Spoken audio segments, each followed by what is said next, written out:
4년처 명상의 세계, 오늘은 550쪽입니다.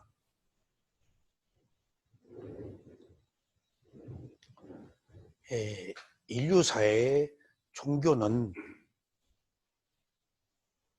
바위고 나무고 태양이고 이런 것들을 섬기는 것으로부터 시작해서 또 인디오 추장들이 제사 지내고 다 사실은 샤만들이 지배하는 시대가 있었습니다. 그러니까 미래가 두렵고 어디서 오고 어디로 가는지 모르고 할 때 암흑에 쌓여있는 사람들을 지도하는 지도자들은 무당들이었어요.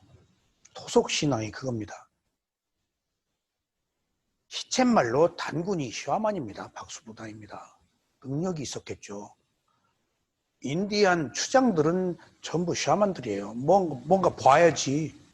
인디안들이 자연 속에서 살기 때문에 특별한 예지 능력을 가지고 예언을 하고 어느 사람들이 지도자로 바뀌어요. 제가 한 40년, 50년 전 그때 누가 산에를 안 다닐 때 저는 지리산, 노고단 이런 데를 다녔는데 제가 조금 별난 사람이었어요.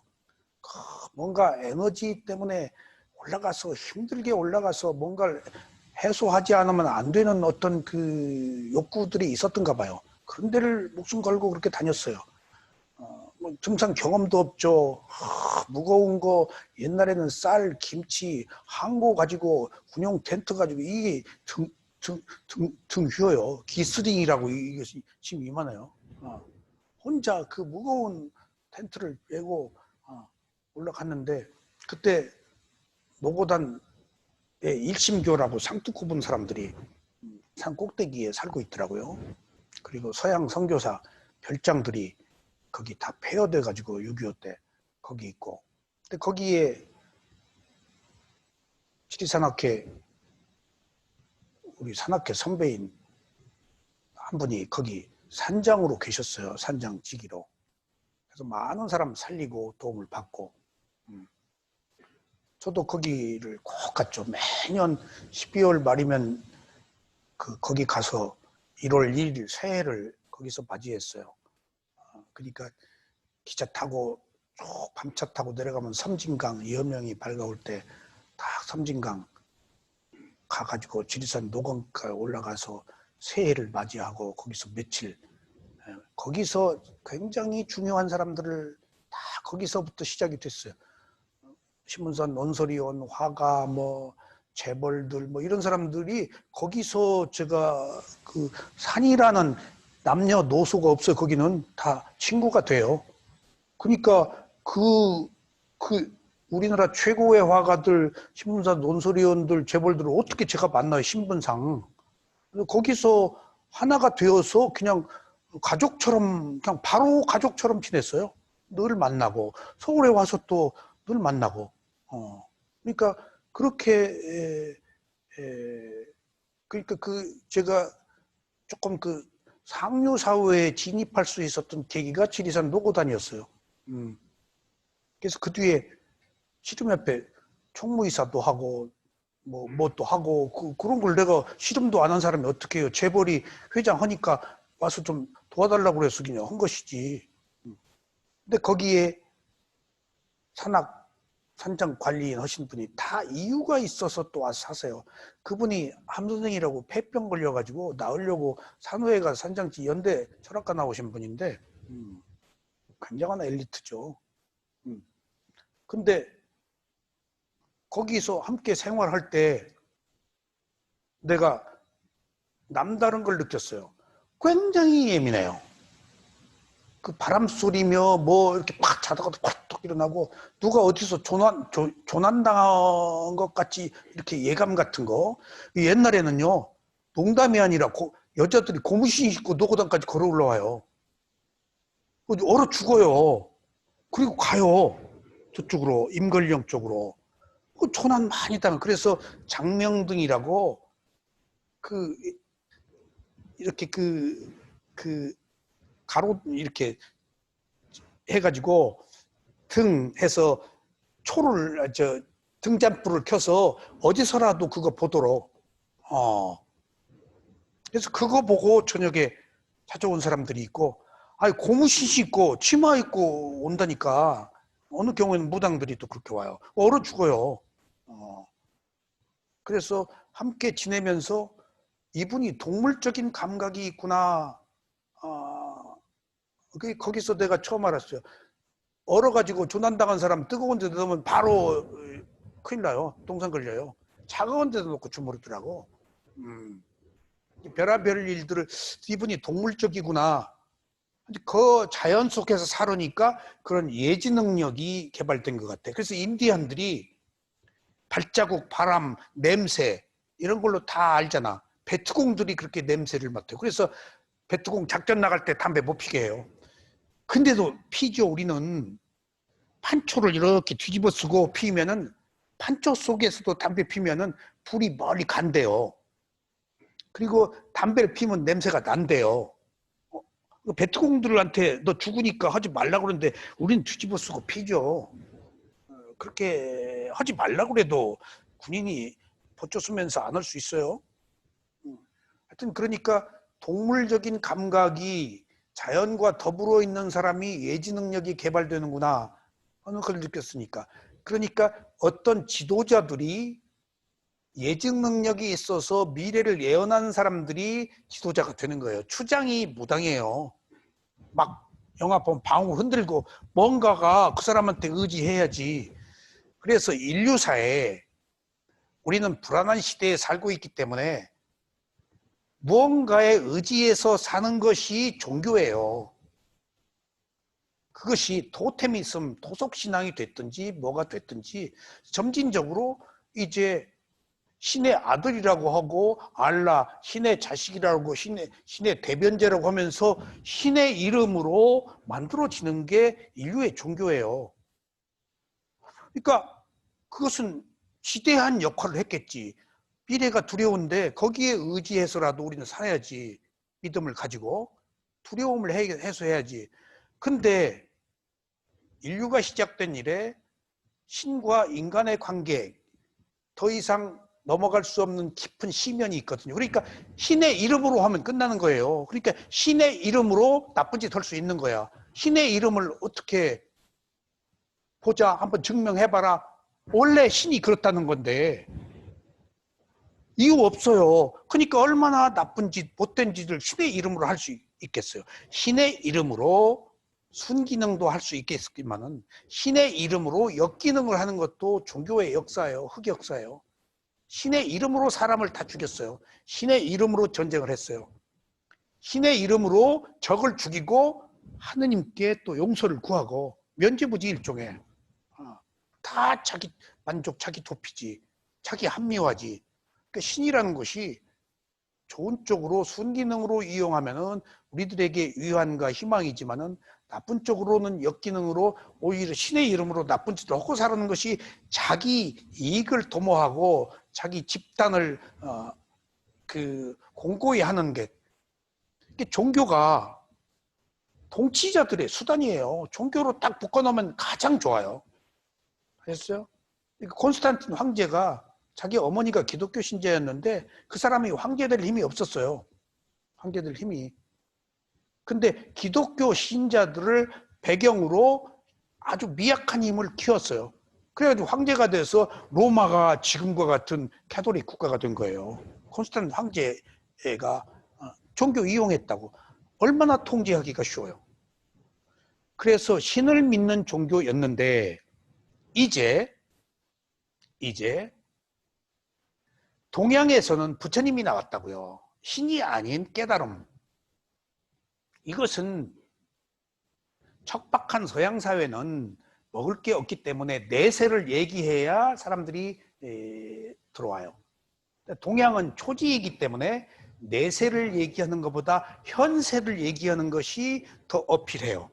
죽어서 어디 간다 하는 것은 서양 쪽에 적합해요. 그러니까 종교가 신이 뿌리 내리기에는 서양이 근데 여기는 초지잖아요. 농경사회고 먹을 게 좀 있단 말이야. 그러니까 여기에서는 신보다는 증명할 수 있고 먹을 게 당장 있으니까 자기 괴로움을 해결하는 현세적 문제, 내세적 문제가 아니고 현세적 문제가 부채에 의해서 지금 뿌리를 내릴 수가 있었던 거예요. 그 지역적 풍토예요. 그러면은 신을 믿는 종교에서 중국도 5대 황하 문명이 있지. 중국도 대단한 문명 국가잖아요. 화약이며 뭐며 측국이며 다 중국에서 만들어진 거예요, 지금. 서양은 지금처럼 옛날에 못 살았어요. 근데 중국이 찬란한 문화를 꼽힐 때 서양도 서양도 그 시대에 뭐 그 문해부흥 운동 이런 지구의 어떤 그 문해적 에너지들이 이렇게 할 때 동서양이 같이 뭐가 일어나더라고요. 근데 신을 믿는 그런 시스템에서 이제 중국에서는 다 믿었죠? 천재 뭐 그러다가 중국에서 조상을 믿는 것으로 바뀌어 있어요. 조상. 그래서 지금 장자에게 제사를 지내는 계승권을 주고 우선권을 주는 것이 이 어떤 통치 수단으로 국가에서 줘. 그럼 조상한테 제사 지내. 신보단 조상께 제사를 지내라고 그래. 그럼 유교적으로 이제 통치의 수단인 거야.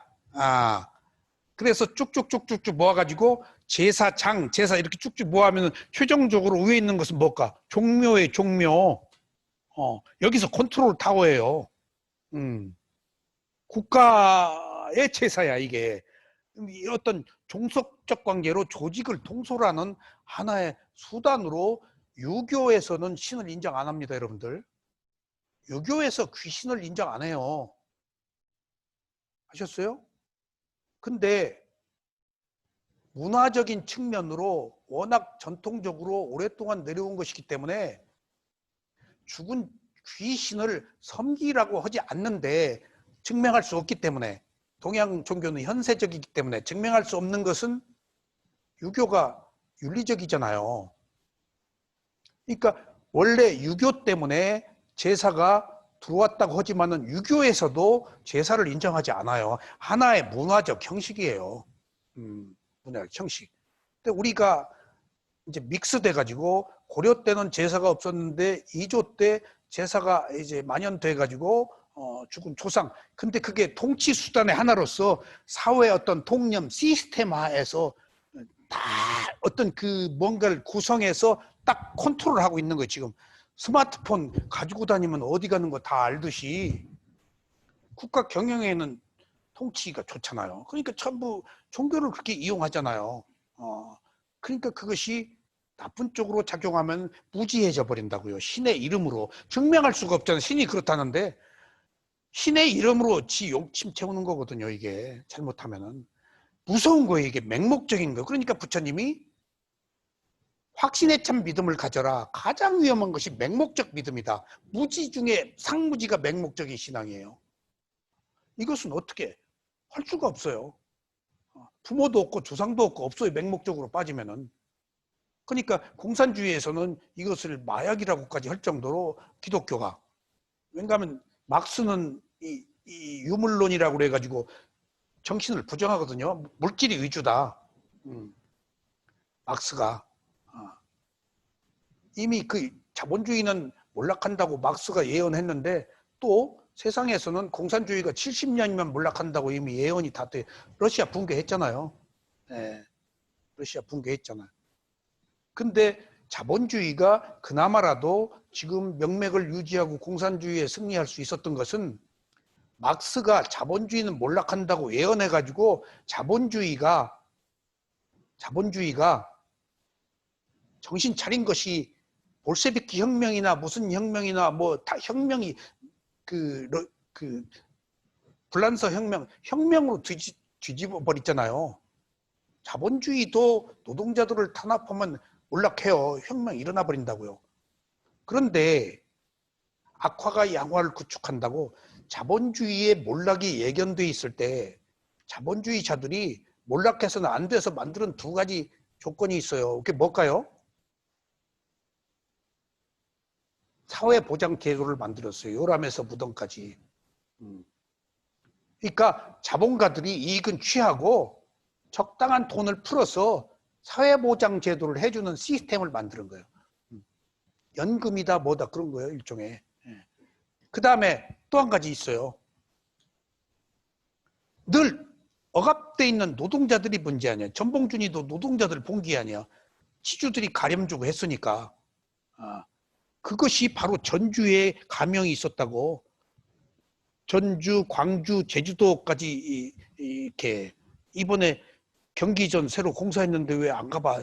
고양이만 보지 말고 거기도 가봐. 그 앞집에 비빔밥집 있어. 중앙식당인가? 거기 깨끗하고 차려요. 근데 노조를 만들어 가지고 노동자들이 링 안으로 만들어 놓고 여기서 치고받아라 해놓아서 어느 정도 허용을 해놓은 거예요. 가령 예를 들어 봅시다. 무조건 판사들 보고 다 욕하는데 인터넷 보면은 나쁜 놈 뭐 1년 때려. 그 다음에 그 집행유예. 그냥 판사 욕을 하는 거야. 막 10년 때려야지 왜 1년이냐. 뭐 너 의심을. 법이라는 것은 형사는 민사를 형사하지 말자가 모토예요. 황스님 공지 앞에 제가 문자 쓰는데 법은 올가매는 것이 법 아니에요. 아셨어요? 기회를 줘야지. 그래서 초범, 재범 칼로 어떻게 찔렀냐? 칼날이 위로 올라갔으면 형량이 높고 그 밑으로 내렸으면 살인, 미필적 고의다 해서 형량이 또 줄어요. 그렇게 해서 어떻게든지 초범이다. 모르고 했다. 정신이 좀 헷갈려서 했다. 술 먹고 했다 하면 또 조금 감면이 되잖아. 봐주는 게 법이에요. 근데 우리는 지금 막 너무 사악해가지고 어떻게든지 형벌을 때리고 죽이고 왜 그렇게 몇 년 안 됐냐. 그러니까 예를 들면은 자유주의에서 그 집회 신청으로 뭐 허가해줘야 돼. 8.15도 헌 거 아니야. 그러니까 이제 갑론을박 한 거 아니야. 이제 판사가 누구냐, 뭐 어쩌나 저쩌냐. 근데 100명 이상이면 안 되고 100명 밑으로 오라고 해줘야 돼. 근데 이런 비상시국에 코로나라는 전염병이 만연돼 있을 때 국가시적, 인류적 재난에 앞서서 안 해주었으면 좋았을 것 같다라는 것은 우리 힘적이지 법이론에 의하면은 저쪽 되지 않으면 해줘야 되는 거예요. 그것이 해줘야 되지 않을 것을 해줘야 될 것을 해주지 않는 것도 법리적으로 위헌이에요. 위법이에요. 그러니까 자본주의가 몰락한다라고 예상하고 만들어 놓은 것이 노동조합을 만들고 노동법을 만들어서 그 안에서만 치고받도록 하는 거예요. 파업도 하고 벗어나면은 잡아 넣지. 그러니까 그렇게 해서 욕구불만을 링 안으로 끌어들인 거예요. 그러니까 모든 것들이 너무 완벽하거나 강력하게 억압하면 반발력이 있기 때문에 상호적이고 그런 것을 통해서 인류사의 부처님의 가르침인 중도가 얼마나 중요한 사상인지 옳다 그르다를 떠나서 그게 제가 말씀드린 팔정도입니다. 그래서 그래서 모든 것들을 신은 믿는 종교였는데 부처님에 의해서 타력신앙이 아닌 자력신앙, 자기가 스스로 체험을 통해서 존재하는 것들의 궁극에 있진 모든 것들이 변한다. 존재하는 것은 괴로움이다. 내 마음대로 안 된다는 무상고무아를 알아서 집착을 끊는 것이 부처님의 깨달음이에요. 그러니까 이 길은 누가 안 가요. 이 길은 안 가요. 제가 옛날 어느 스님한테 사주를 조금 배울 때 젊은 스님인데 지리산 노고단 밑에 있는 토굴이 하나 있어요. 너무 좋아요. 남향으로 새소리도 끊길 정도로 뒤에 석간수 바위가 있고 절벽은 아니지만 약간 절벽 같은 곳, 그리고 등산로와 약간 벗어나 있어요. 초막이 하나 있어요. 딱 두셋이 잘 수 있는 바위에 물이 있고 기가 막혀요. 난 거기 죽으면 거기 가서 죽으려고까지. 그 내가 겨울이면 스님들이 안 계시고 문 그 잠궈 놓으면 난 문 열쇠가 있어가지고 문 따고 들어가서 거기 있다 나오고. 거기 토굴에 있는 젊은 스님이 한 분 계셨는데 그분이 뭘 그렇게 예언을 하고 아주 젊어요. 서울에 와서도 조금 만나고 그랬는데, 근데 그때 그분이 딱 오행으로 보더니 당신은 기독교, 당신은 불교, 그것을 얘기를 해주더라고. 나는 그때 사주를 잘 몰랐을 텐데 금목수화토로 오행으로 보니까 기독교 쪽에 에너지가 있는 인연이 있는 사람이 있고 불교 쪽에 인연이 있는 사람이 있고 또 그것이 신을 믿는 사람 쪽에 에너지가 강한 사람, 스스로 자기 의지로 개발할 수 있는 에너지가 있는 사람으로 구별을 한 것 같아 지금. 지금 내가 이 공부를 해보니까 여기 나오다가 너무 힘들다, 나 교회 가야겠다 그러고 떠난 사람도 있어. 그러면 교회 가십시오. 아직은 이것이 때가 아닙니다. 근데 왜 이렇게 복잡해? 왜 이렇게 힘들어?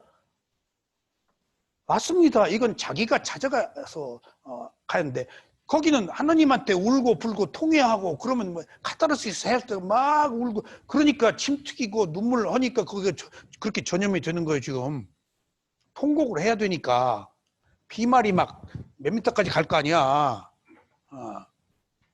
그러니까 그런 에너지가 강한 사람들은 그쪽으로 가야 돼요. 이게 또 12연기를 보니까 인연 같아. 예. 그래서 우리가 가고 있는 이 깨달음의 종교는 신을 믿는 종교가 아니고 하나하나 한 땀 한 땀 한 올 한 올을 철저하게 자기가 체험해서 지혜를 얻어가는 과정이기 때문에 이것은 자기가 원하는 대로 얻을 수 있는 것이고 결과가 있다고요. 근데 신을 믿는 것은 결과가 없어요. 가시적이고 상상이야. 증명할 수가 없어요. 근데 여기서는 증명할 수 있는 거예요. 지금 여기서 here and now, 지금 여기에서 증명할 수 있어야 돼. 내 마음을 컨트롤할 수 있어야 돼. 모르겠다, 그럴 것이다가 아니야. 그럴 것 같습니다가 아니고 그렇습니다. 이건 현세적이라고, 내세적이 아니고. 그러니까 확실히 알고 사물의 이치를 알고 그것의 본질을 알으니까 그럴 것이다라는 가정이 없어. 가정은 깨달음이 아니야. 지금 내가 확실히 알고 전기불이 켜지면 무엇이다라고 분명히 한 것처럼 알아야 내가 끊지, 모르면 못 끊는다고. 가정은 끊을 수가 없어요. 그것이 우리가 가고 있는 이 길이에요. 그래서 그러한 부처님은 신을 부정했느냐? 내용상으로는 부정했지만은 신이 있다 없다라는 이야기를 부처님은 잘 하지 않으시라고 했어요. 왜냐? 중요한 문제예요. 부처님은 가르침은 자기 괴로움을 해결하는 문제에 관한 것이지 신이 있다 없다라는 문제가 주제가 아니에요. 주제 밖에 벗어난 거예요. 신의 문제는. 그리고 이미 12연기를 통해서 외부적인 어떤 힘도 개입될 수 없다는 것을 12연기에서 다 밝혔어요. 어떤 누군가에 의해서 뭐가 만들어지고 누군가에 의해서 소멸되고 하는 게 아니에요. 자체적인 힘으로 일어나고 자체적인 힘으로 소멸될 수 있다는 거예요. 그게 인과 응보, 업의 과보예요. 최초에 누구로부터 시작되었는가? 그것은 너하고 상관없다. 그것은 알 이유가 없다. 최초에 너의 괴로움은 무엇으로부터 시작했느냐 하는 것이에요. 주제가. 지금 불교는 단 한 가지 괴로움을 해결하는 것에 대해서 모든 포커스가 맞춰져 있어요. 근데 신이 나하고 무슨 상관이야? 필요하면 신의 의지에서 괴로움을 해결해도 돼. 근데 이것은 완전한 게 아니잖아. 가정이잖아. 그리고 신께 귀의해야 되잖아. 이것은 어느 누구에 의해서도 아니고 자기가 확연히 깨달아서 스스로 선택해서 스스로 결론을 내리는 것이란 말이에요. 이게 윤회가 끝나는 해탈의 자유예요.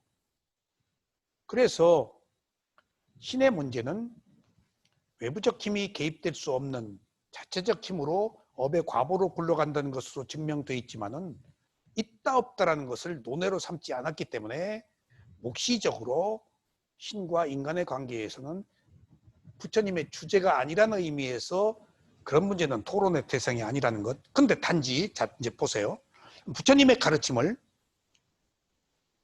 이제 개정해가 있단 말이에요. 근데 개와 정까지가 사마타예요. 사마타에서는 신이 있어요. 신이 들어설 가능성이 있어요. 사마타는 바라는 거예요.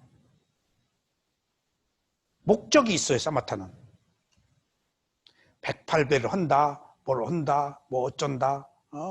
사마타 수행 40가지는 목표가 있어요. 그러니까 그 목표를 위해서 뭔가에 의지하고 의존적이고 바라요. 그러니까 바라는 대상이 때로는 나무일 수도 있고 바위일 수도 있고 부처님일 수도 있고 신일 수도 있다고요. 그러니까 부처님의 가르침에 사마타와 위파사나가 있는데 신이 존재하는 영역을 사마타 수행에 묶어둘 수 있다는 게 제 판단이에요. 왜냐 하면은 바라잖아요. 바라려면은 나무에 대고도 바라고 조상에 대한테도 바라고 제술도 바라는 거 아니에요. 그러면 신도 그 대상의 하나일 수가 있어요. 그 조상이 신이 있건 없건은 둘째예요. 우선 내가 목표를 세우고 바라면 되는 거예요. 집중이지. 뭔가에 의지하는 건데 타력신앙인데 그것이 뭐가 됐든지 상관없어요. 돌뿌리가 됐든지 뭐가 됐든지 허공이 됐든지 예. 있다고 하고 가정하고 믿으면 되는 거 아니에요. 그걸 증명할 수 없는 것이니까. 그것이 사마타예요. 아까 개정에서 정까지예요. 개는 알아차림, 계율. 그 다음에 정은 철학, 집중, 관념 이런 것들이 허용되는 어떤 바라는 목적 정까지가. 근데 해로 넘어오면은 이제 아무것도 바라지 않아야 돼요. 바라면은 안 돼요. 바라지 않으니까 어떤 초월적 존재, 절대적 존재, 위대한 존재가 필요가 없어요. 바라지 않으니까. 자기 개발이니까. 그래서 부처님이 나를 보려면은 내 가르침을 보아라 한 이야기고 한 존재를 보지 말고 자기가 한 담마가 개정의 8정도 사념초 수행을 하는 거예요. 그것을 하면은 나를 본다. 내 가르침을 따르면 나를 본다. 한 인격은 변하기 때문에 완성도가 없고 일어났다 사라지기 때문에 같은 마음이 아니기 때문에 환상적인 거예요. 한 인간의 인격은 마음이 요뱅을 뜨고 변하는데 부처님 마음이라고 안 변해요? 부처님 제자들이 괴롭혀서 3개월 동안 숲속에 들어가 있었어요. 내가 5만 원 생각을 다 했어. 나는 3개월 동안은 안 들어갔는데 부처님은 들어갔네. 그러다가 아이고 이 5만 부처님이 은현 씨 3개월 동안 왜 숲속에 들어가 있었겠어? 어떻게 알아? 부처님이 깝깝해서 도피처로 삼은 게 아니고 이런 경우에는 피해라라고 그런 경우에 하나의 방편 대안을 알게 해준 거예요.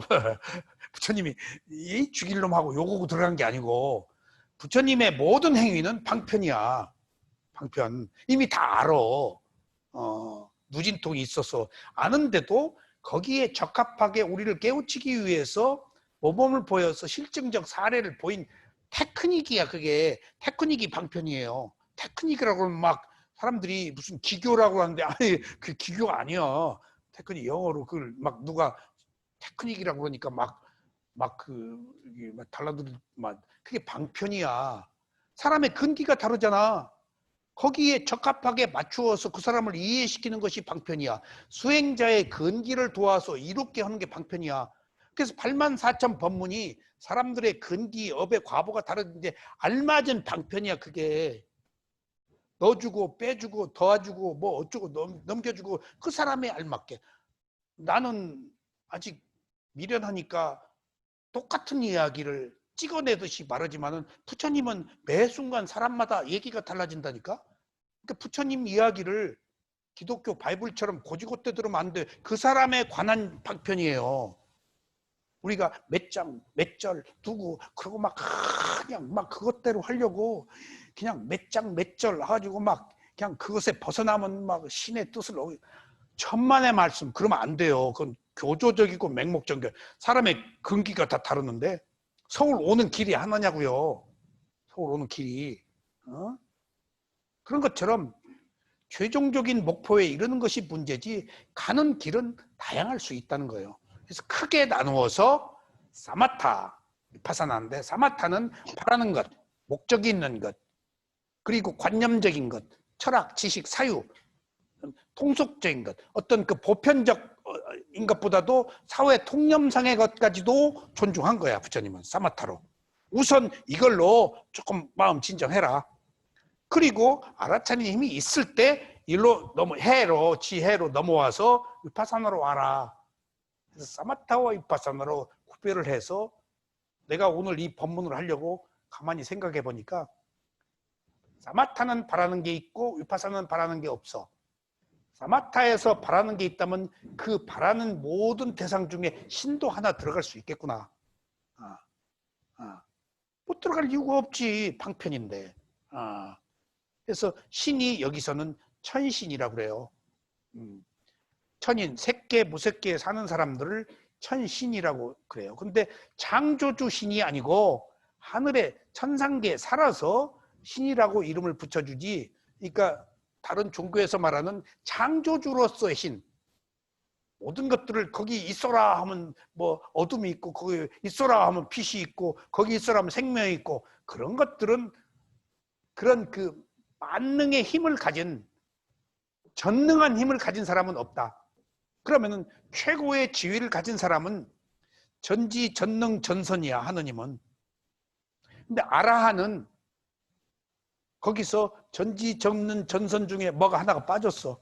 뭐가 빠졌을까? 전능이 빠졌어.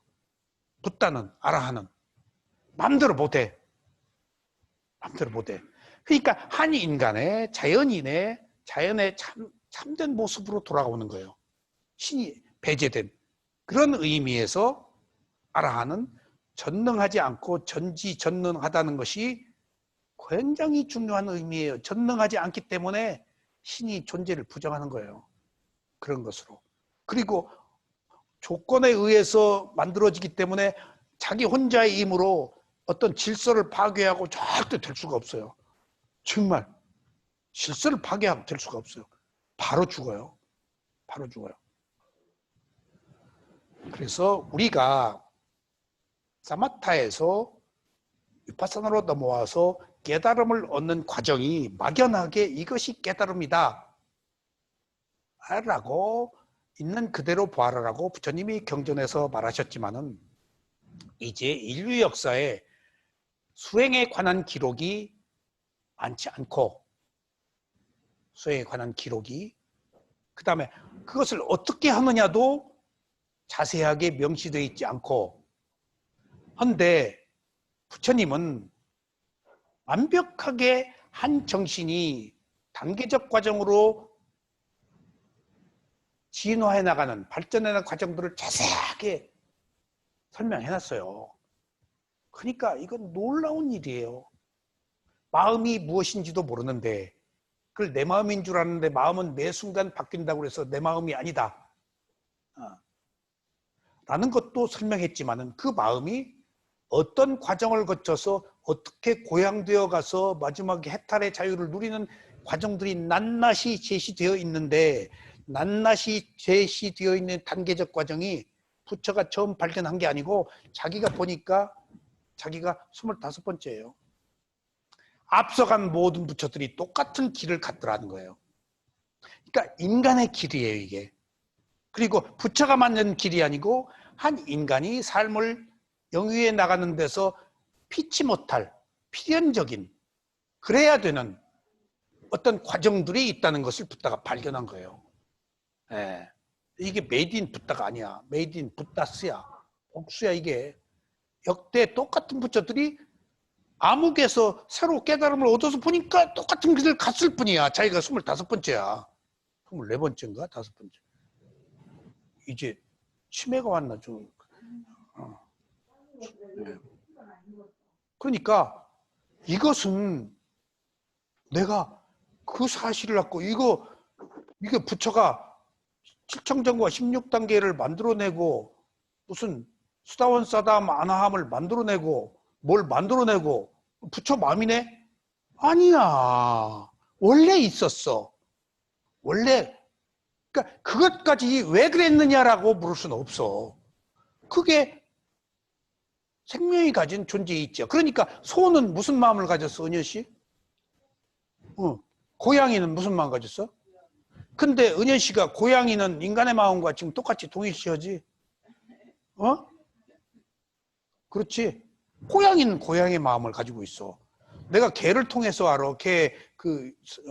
인간이 개를 인간의 마음하고 똑같이 하더만 개는 개의 마음이 있어. 돼지는 무슨 마음이 있을까? 이게 인간이 가지고 있는 인간의 마음은 예나 지금이나 벗어날 수도 없고 넣을 수도 없고 뺄 수도 없다는 어떤 한계 상황이 있기 때문에 앞서간 선인들이 만들어 놓은 인간의 길은 우리가 믿고 따라가야 돼. 벗어날 수가 없어.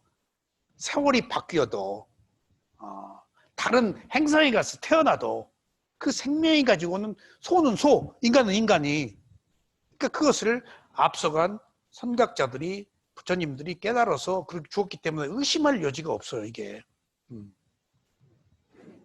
그래서 막연한 깨달음이 아니고 구체적인 깨달음으로 가는 단계적 과정을 적시했는데 그것이 제일 먼저 7청정과 16단계, 그 다음에 경전에 유일하게 나와 있는 7가지 깨달음의 요소.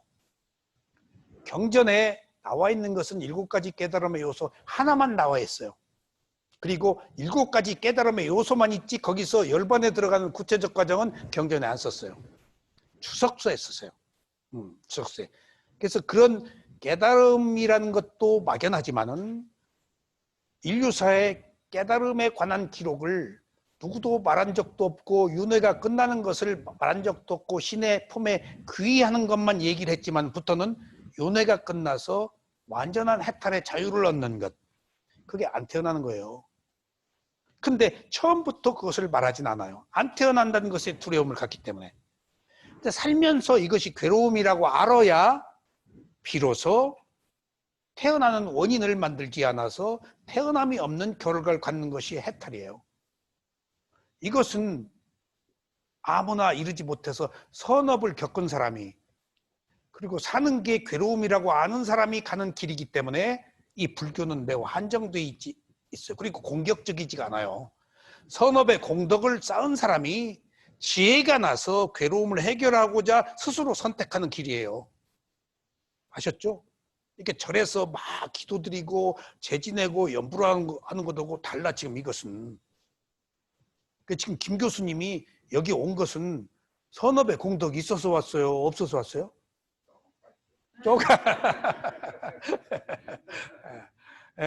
이것을 지금 밑도 끝도 없는 이것, 근거 없는 이것, 당장 뭐가 복을 받는 게 아닌데 이걸 누가 선택하냐고. 선업의 공덕이 푸시예요, 이게.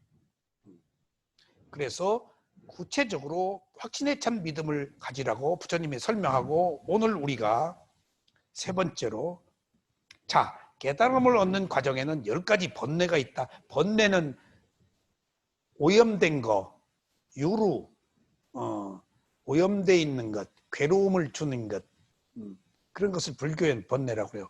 108번뇌죠. 그 108가지 느낌입니다. 담진치로부터 곱하기 막 파생된 거예요. 기본은 담진치예요. 10가지 번뇌가 있으니까 10가지 번뇌가 를 어떻게 하느냐에 따라서 우리가 깨달음으로 가는 단계적 과정에 그 향상된 마음을 가질 수 있다. 첫 번째, 광명, 마음속에 강한 빛을 경험한다. 여러분들이 보세요. 빛이 지혜가 나면 생기는 거예요? 지혜가 안 나서 생기는 거예요?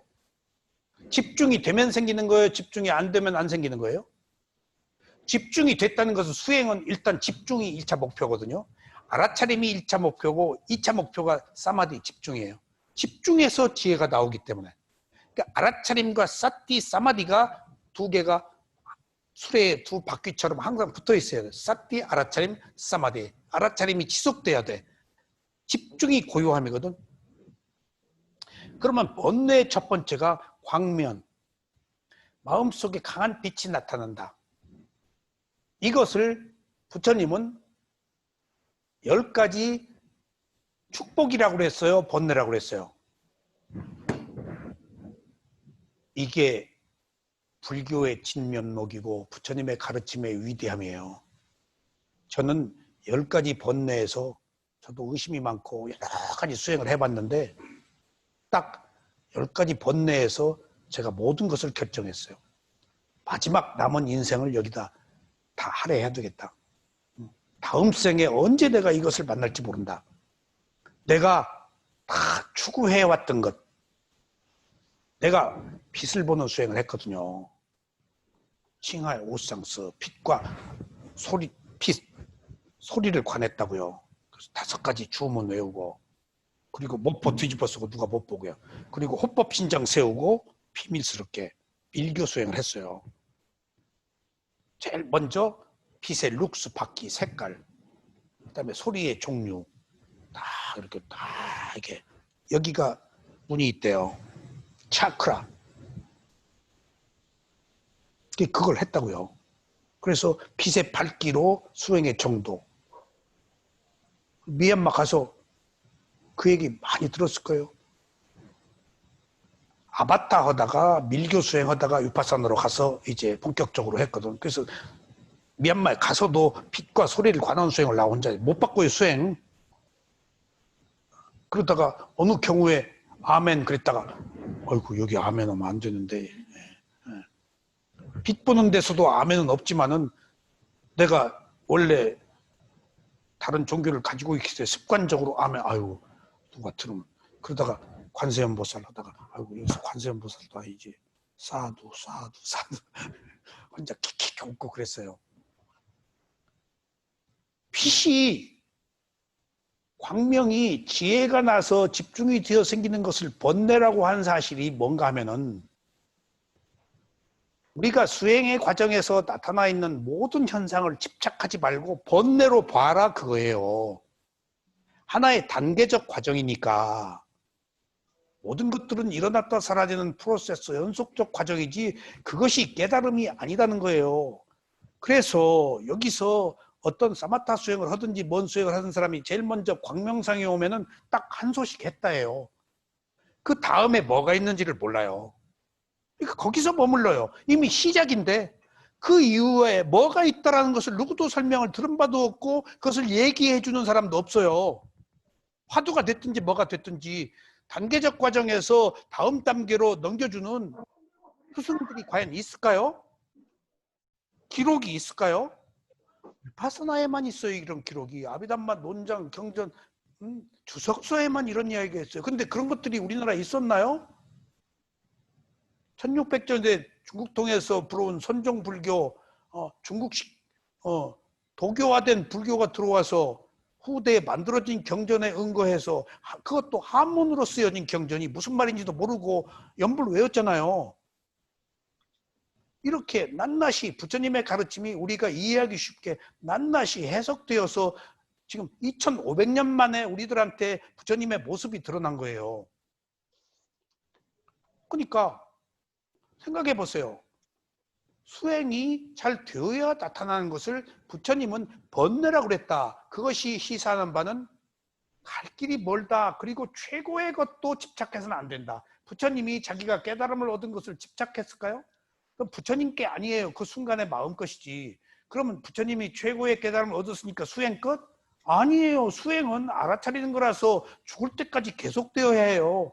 왠가 하면은 아라한도 지금 자기 의식 속에 저장되어 있는 잘못된 근기들이 완전히 해소되진 않아요. 습성은 있잖아요. 아라한도 나름대로의 습성은 있다고. 완전히 사물의 이치를 보아서 끊어져 버렸지만 아직 잠자고 있는 거예요. 지금 아라한들은 알아차리는 것이 생활화되어 있어서 그것이 못 나오게 눌러놓은 것이라지 이게 있던 것이 어디로 가냐고요. 이 흔적이. 저는 젊어서 너무 험하게 살아가지고 그냥 문학한다고 연극한다고 뭐 한다고 그냥 잔악계나 그냥 숲속에 막 그냥 뭐 고등학교 때부터 우리 문해부 선보 문단에 등산한 사람 하는 그냥 막걸리 동의로 받아놓고 신발짝에다 부어 먹고 뭐 별짓을 다. 그러니까 위궤양이 있어. 위장병이 생겼는데 2년에 한 번 종합검사를 꼭 있는 게 위궤양이 있었네요. 그래서 예, 알고 있습니다. 또 검사 받으면 위궤양은 있었네요. 그 흔적이 업의 과보예요. 습관이에요. 그 힘으로 우리가 사는 거예요. 지금 우리가 수행을 한다는 사실은 이렇게 번뇌를 흔적을 알아차려서 통과하는 거예요. 통과하려면 흔적에 걸리지 말아야 돼요. 흔적에. 근데 흔적이 우리를 지배하고 있다고요. 우리는 흔적의 힘으로 지금 굴러가 살고 있어요. 예. 내가 새로운 힘을 만들어 살고 있는 게 아니에요. 업의 과보로 지금 떠밀려 살고 있어. 내가 사는 게 아니에요. 습관이 살고 있는 거예요. 내 마음이 습관적인 거 아니에요. 그러니까 지금 나라고 할 것도 없다고요. 이 환상이에요. 나라고 하는 것은. 그러니까 광명은 마음속에 강력한 빛을 경험하는 것을 번뇌라고 여러분들 아십시오. 두 번째는 지. 예리한 이해력이 생겨 경전이나 교리와 깊은 의미를 꿰뚫어 이해한다. 자, 죄송해요. 저는 경전 공부를 어디서 들은 바도 없어요. 책을 못 보게 해요. 미얀마 가면은. 그리고 이게 죄송하지만은 제 사주에 예자가 2개 들어있대요. 그래서 지금도 사진 찍으러 가고 뭐 문학하고 뭐 음악하고 뭐하고 그 예자가 3개 들어갔으면 내가 그쪽으로 갔을 거야. 늘 그쪽으로 갔다가 나오고 2개밖에 없어서. 또 재밌는 얘기인데 내가 학교 졸업하고 교수들이 학회실 남아가지고 대학원 진학해서 학회 일 좀 봐라. 그럼 등록금 면제다. 근데 예 하고 딱 제가 연극을 7년 했었기 때문에 빨리 나가서 돈 벌어가지고 연극단체 만들어야지. 연극한 사람들은 거기 미쳐요. 또 그 무대에 섰을 때 그 희열, 기쁨, 자기 세계, 그것은 끝나고 나면은 고연장이 얼마나 힘든지 몰라요. 연극하면 올리는데 모든 약속, 모든 걸 다 접어야 돼요. 똑같이 보여야 되니까. 다시는 하나 봐라. 근데 한두 달 지나면은 슬슬 언제 해? 뭐 합시다. 또 그래요. 그 카타르시스 때문에. 근데 연극 단체 만들려고 못 들어갔어요. 나왔어요. 네. 그런 것처럼 내가 뭘 보니까 천상에서 책을 안 갖고 내려왔대. 내가 무릎을 쳤어. 내가 소질은 있는데 책 가지고 왔으면 학자가 되는 거야. 근데 나는 교학자가 아니고 수행자 쪽이야. 농담이 아니에요. 내가 교학을 안 배웠는데도 지금 여기서 뭔 말인지 알아 이제. 이게 이 말이네? 경전의 어려운 얘기도 이 말이네? 지금 치가 예리한 이해력이 생기고 그러니까 나는 숫자에 약해요. 근데 그게 뭔지 탁 알아버려. 이게 또 교만이에요 지금 내가. 그러니까 조금 이해력이 그냥 사물에 애가 짜증을 부려. 그럼 걔가 왜 그랬는지 알아줘. 우리 딸 키울 때 야 걔 오줌 쌌다 기저거라. 야 그 걔 배고프다 젖 줘라. 아빠는 어떻게 알아요? 야 그거 다 알아. 오줌 싸고 배고프니까 우는 거요. 그런 것처럼 집중이 되면 어떤 사물의 이치, 그것이 이해력이 생긴다. 그래서 교리의 깊은 의미를 꿰뚫어 이해한다. 그래서 수행을 하고 교학을 배운 바가 없는데 내가 여기 와서 4년쳐 강의를 하고 황 선생님하고 지금 수행 이론적 얘기를 한 거예요. 읽어보면 뭔 말인지를 다 알으니까. 근데 완전한 몰라요. 내 수준으로 알아요. 나중에 보면 내가 한 얘기가 좀 틀려요. 그러니까 완성되지 않았기 때문에 내가 틀린 얘기가 있어요. 마음은 늙지 않는다. 내가 늘 그래요. 몸은 늙지, 마음은 비물질해서. 근데 아차, 내가 교만했다. 마음도 늙어요. 근데 내가 자신 있게 마음은 늙지 않는다고 해왔다고 여지껏 책 제목으로도 썼어요. 그거 어디서 내가 읽은 얘기인가 내가 한 말인지 모르겠어. 근데 어느 순간에 마음은 늙지 않는다 하는데 어느 순간에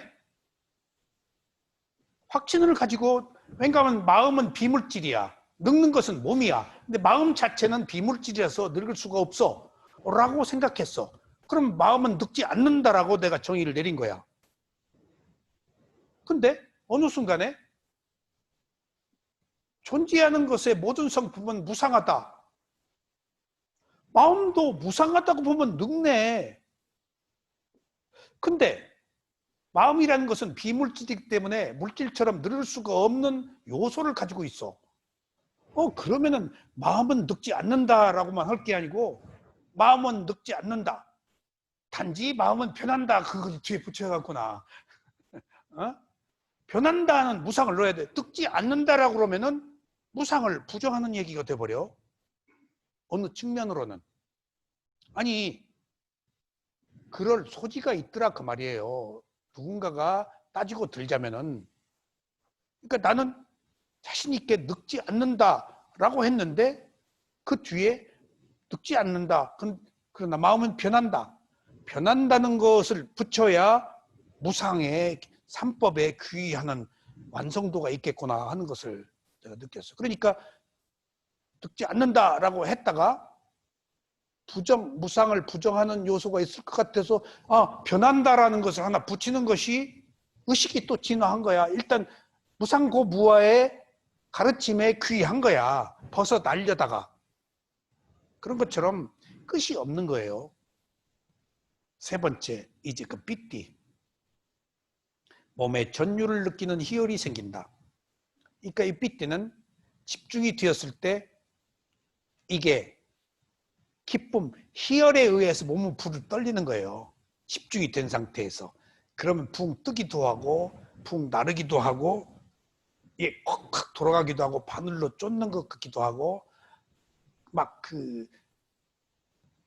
기름 묻은 것처럼 막 이렇게 미끄러지는 것 같기도 하고 그런 5가지 종류의 희열이 생기는데 그것은 이 단계에 가면은 희열이 생겨서 몸과 마음이 집중된 상태에서 이미 나타나는 거야. 현시하는 거야. 한 과정이. 근데 여기서도 깨달음이 아닌데 깨달음으로 알아. 빛도 깨달음이 아닌데 깨달음으로 알아. 그래서 그것 자체를 즐기지 말고 번뇌로 알아야 다음 단계로 간다. 이 얘기의 번뇌란 얘기는 지금 이 10가지는 매우 소중한 자산이고 꼭 필연적으로 거쳐야 되는 거예요. 그런데 이것이 집착하고 여기서 머물지 말고 번뇌로 알고 그냥 계속 가란 얘기예요. 여기 머물지 말아라. 위하라. 위하라가 머물다, 지내다 라는 뜻인데 패스하라. 이 과정이 왔다. 그게 한 소식이 아니다. 그 다음에 이제 빠사띠, 평온. 몸과 마음이 안정되고 편안해진다. 이 빠사띠 평온에 오면은 이것도 깨달음의 유사 닛바나의 하나에 속해요.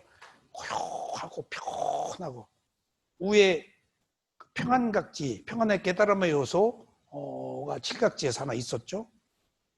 그 다음에 행복, 강력한 즐거움이 이제 와요. 이 수행하기 잘했다. 그리고 조금 관대해져요. 뭐가 행복이 오니까. 근데 아직 완성 아니에요. 여기서. 다음에 확신, 강한 믿음과 신심이 생겨요. 이때 확신이 올 때 어떤 현상이 단계적 과정에서 몸과 마음에 나타나는 현상들이 다 달라요. 이때 확신, 신심이 생길 때 잠이 안 와요. 그래서 잠 안 자고 수행하는 거예요. 잠이 오질 않아요. 하루 종일 깨어 있었잖아요. 깊은 잠을 잘 수가 없어요. 못 들어가요. 그러니까 최고로 각성이 돼서 무상고무아의 진리에 가까이 가고 있는 거예요. 지금 깊은 잠을 못 자요. 잠이 안 와요. 그러니까 우짜뜰라 사야도는 부처님은 3개월 못 주, 우짜뜰라 사야도는 한 달간 못 주무셨다고 그러고, 마하시 사야도는 얼마 못 주무셨다고 그러더라고. 그러니까 너무 각성돼 있었기 때문에 깊게 못 자. 그런데 못 자도 이런 일련의 과정을 거쳤기 때문에 피곤하진 않아. 근데 낮에 수행할 때 조금 자. 카빡카빡. 어쩔 수 없어. 그냥 가다가도 카빡 자. 군대에서 행군하다가도 뭐 자는 수 있다고 그러더니 카빡카빡. 근데 깊게 못 들어가. 그 가수면 상태로 카빡카빡 이렇게. 거기서 릴렉스 이완돼요. 그러니까 잠을 안 자도 괜찮으니까 안 자는 거예요. 앉아서 데미지가 있으면 자야지. 근데 안 자도 괜찮다니까. 그런 최고의 각성된 상태에서 마지막 지혜가 나요. 그 다음에 노력. 더욱더 수행에 천념하여 청진한다. 그러니까 이제 신심이 생기고 막 하는데, 이제 새벽에 보통 3시, 4시에 일어나서 세수하고 법당 가는데, 이제 2시쯤 일어나가지고 12시쯤 잤는데 일어나가지고 자선할 시간 안 됐나? 밖에 내다보고 아이고 법당 가고 싶고, 그렇게 수행이 고프더라고. 배고픈 게 아니라 수행 고프더라고. 그렇게 수행이 하고 싶어. 이게 노력을 하게 돼요. 그 다음에 현기. 흔들림 없이 알아차림이 뚜렷하게 항상 자리 잡고 있어. 그러니까 이제 궤도 위에 올라간 거야. 그 뒤에 평등이 와요. 일어나고 사라진 모든 현상들에 대해서 평등한 마음의 상태가 돼. 이제 더하고 빼고 옳고 그름 없이 평온이 아니고 평등의 상태에서 다 이해하게 돼. 누가 봐도 몰라서 그랬네. 아이고 그래서 그랬네. 어째서 그랬네. 그러니까 수행을 하면 수행자끼리 갈등이 굉장히 심해요. 내 내면의 갈등이 해소를 못하면 같이 수행한 사람한테 막 분노가 폭발해요. 싸우기도 해요. 에어컨 때문에 수행하다가 귀국한 사람도 있어. 내가 하도 모기가 있어서 모기 향을 이렇게 피웠는데, 이제 물론 앉아 있을 때 이 1인용 그 모기장이 있었는데 처음엔 없었어요. 그게 나중에 생겼어요. 그 이제 외국인 포링거 메디테이션 외국인 숙소 딱 모기향을 딱, 너무 모기가 막, 한국 사람들이 제일 모기 때문에 딱 소리 나면 한국 사람이야. 야만 사람은 쫓아요. 물어도 가만히 있더라고. 맨 인터뷰 때 모기 얘기만 나와. 그러니까 우리 스승이 모기가 딱 너를 때렸는데 큰 콘크리트 건물이 너를 딱 때린 것하고 똑같다. 그래서 내가 아예 어려서부터 모기 안 물리면서 산 사람하고 모기 안 물린 산 사람하고 같아요 라고 했는데, 문득 나도 촌놈인데 모기 많이 물렸지. 근데 그 사람들은 쫓아요. 절대 딱 안 때려요. 그러니까 딱 모기 향을 피웠는데 누가 와가지고 딱 툭툭툭 소리가 나더니 모기향 핀 거 딱 끄고 있어. 누가 그랬을까? 한국 사람이 그래요. 외국인은 안 그래요. 한국이 그렇게 액티브해요. 외국인들하고 잘 싸워요. 선풍기 틀어서 가서 돌아가죠? 딱 가서 꺼버려요.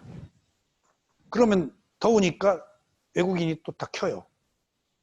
딱 꺼버려요. 다 이제 수행이 심심하잖아. 그러니까 그거 다 본다고 이게 딱 소리가 나요. 딱 꺼지고. 그래서 누가 이기나. 이틀 뒤에 외국인이 떠나더라고. 둘이 트러블이 생기지. 그걸 인터뷰를 하겠어? 씩씩거리다가 떠나. 그런 일들이 비일비재해요. 그리고 조금 못되게 구르면은 자꾸 얘기를 걸어서 집에 별일 없어? 부인 잘 계셔?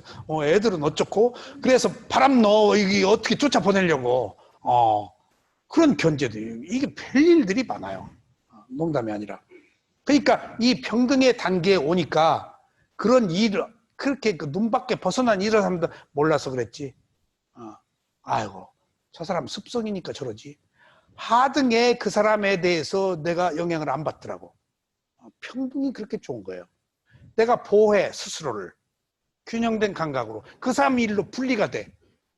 아셨어요? 내가 모든 것을 개입했던 거야, 나와 남을. 근데 그 사람 일로 두면은 분리가 되는 거야, 지금. 평등의 단계에 가면은 균형이 유지되어서 이것저것이 없어. 그리고 평등. 일어나고 사라진 모든 현상들에 대한 마음이 평등한 상태가 된다. 10번째가 욕구. 이러한 모든 현상들에 대해서 미세한 집착의 욕망이 일어난다. 아셨죠? 평등이 좋은 거예요, 안 좋은 거예요? 노력이 좋은 거예요, 안 좋은 거예요? 좋은 거에 대한 욕망이 일어난다도 번뇌다는 거예요, 지금. 좋은 것이 좋은 거예요. 근데 좋은 것이 안 좋은 거라고요. 좋아서 문제인 거야. 그냥 놓고 봐야 돼. 좋아하지 말아야 돼. 그러니까 이런 평등까지 온, 내가 평등을 누렸다. 편안하다. 나는 균형된 감각을 가지고 있다. 아이고. 그리고 속으로는, 아이고, 이 못난 거 한다고. 못난 거 하면 안 돼. 아직 완성된 게 아니야. 그러니까 그 평등, 이러한 9가지 점진적으로 발전된 것에 대한 미세한 욕망이 일어나고 있는데 욕망까지도 알아차려야 된다는 얘기예요. 그렇게 클리어가 되지 않으면 못 가요. 그러니까 10가지 번뇌가 왜 필요한 건지, 왜 번뇌라고 수행해서 더 높이 향상된 것을 번뇌라고 했는지, 그런 것들이 긍정적으로 작용하지만은 미세한 부분까지도 제거되어야 오랜 우리들의 감각적 욕망과 오랜 자아, 그런 것들이 해소될 수 있다는 거. 얼마나 오랫동안, 얼마나 많은 역사 동안에 나를 강화하면서 살아왔겠어요. 나를 위해 살아왔겠어요. 그런 티끌만한 미진한 자아를 해소하려면은 이런 단계적 과정을 거쳐서 끊임없이 청정하게 클리어해야 돼요. 그러니까 이것을 혼자 갈 수 있겠냐고요. 중간에 다 그만두죠. 이것을 혼자 가지 못하고 함께 가는 스승이 있지 않으면 이거 여기까지 못 가. 중도 탈락하지. 중도 탈락하지. 스승이 이 길을 이끌어 준다고요. 아셨죠? 그래서 스승 없으면 수행을 못 한다는 이유가 거기 있어요. 이런 험난한 과정들을 물러서 버리고 거기 안주하지 말고 계속해서. 그러니까 결론적으로 스승은 판단은 네가 하지 말아라. 넌 보고만 해라. 라고까지 한다고. 네가 왜 판단하냐? 넌 판단하지 말고 말만 해라. 판단은 내가 한다. 라고까지 극단적으로 스승이 얘기하는 것은 이런 10가지 번뇌들을 여의도록 스승이 인도하기 때문입니다. 자, 오늘 여기까지 하겠습니다. 감사합니다. 다음 시간에는 10가지 족쇄, 조금 더 구체적으로 들어갑니다.